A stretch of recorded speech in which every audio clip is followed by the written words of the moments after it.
Sir, good morning. Taga saan kayo, sir? Halapan. Halapan. Dito lang din sa Ames pala na. First time nyo lang makapunta rito.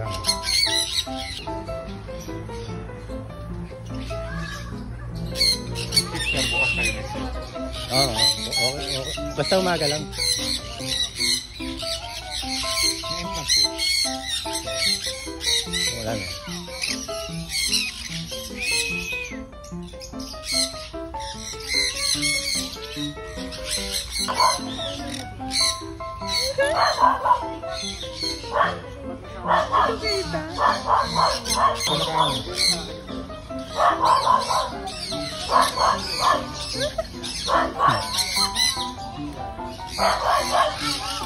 Mamaya marami pang bababay.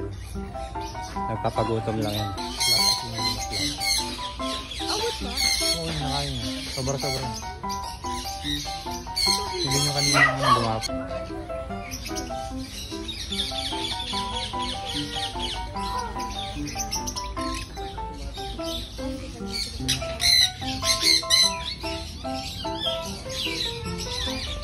Kaya ba yung alagaan din? Kaya ba sa bahay?